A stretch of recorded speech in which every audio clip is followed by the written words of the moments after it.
While the U.S. may be the leader in many business areas, it's alone among the world's industrialized nations in not requiring employers to provide paid maternity leave and paid sick days. But as Erica Miller reports, some companies have discovered that offering family-friendly benefits makes good business sense. Like many parents, Sabine Salandi found it difficult to balance work and family responsibilities after she gave birth to her daughter last year. She left her job as a policy analyst 4 months ago and now cares for 17-month-old Elise at home. A big issue was not being permitted to work a more flexible schedule. I was allowed to work home one day on Fridays, but that was not enough. I was exhausted from the commute. I'm tired and cranky, and I couldn't concentrate on motherhood. Many labor advocates say it is harder to be a working parent in the United States than it is in most other high-income countries. For example, most European nations grant workers the right to work part-time, although employers can typically challenge that arrangement. And outside the U.S., nearly all affluent countries give workers the right to paid parental leave.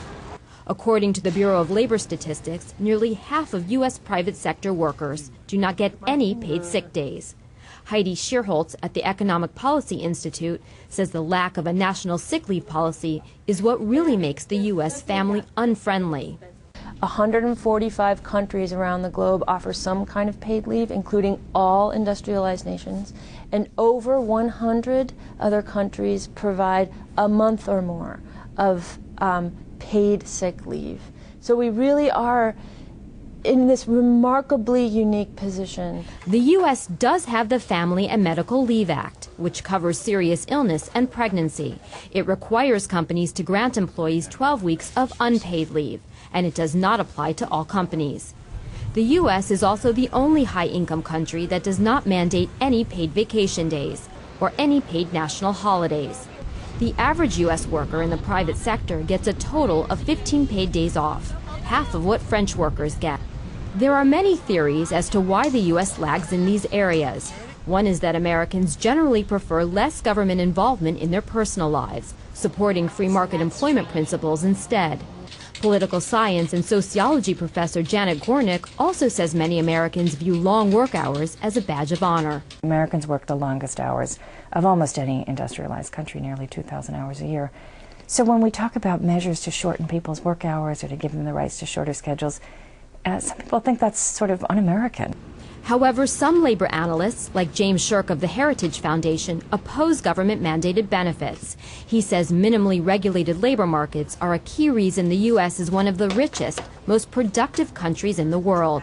He also believes leave laws, whether paid or unpaid, are bad for most workers. All employers care about is the total compensation they pay to their workers.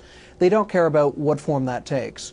If you have the government requiring that they get more paid leave, they'll get more paid leave. But they're going to have less cash wages, or they'll have less retirement benefits, or the labor costs will otherwise be brought down. Many companies choose to offer family-friendly benefits even though they're not required by federal law to do so. They say it helps attract and retain workers in a competitive labor environment. A flexible work arrangement helped IBM keep software architect Kate Crawford after she moved to New Hampshire for quality of life reasons 3 years ago. Since then, she has been commuting to this New York office a few times a month. Balance is a time and equilibrium thing, so there are times when you would look at things I'm doing and say, no, you're working all the time and it's not balanced. And there are times when you look at what I'm doing and say, when are you getting work done?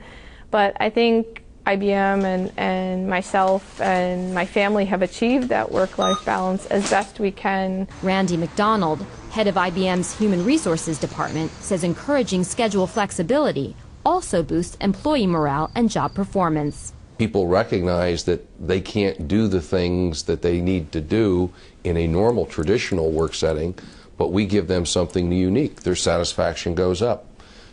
People feel more productive. Sabine Salandi hopes to eventually find a productive and satisfying work-from-home position. But for now, she has found one benefit to not working: spending quality time with her daughter. Erica Miller, Nightly Business Report, Teaneck, New Jersey.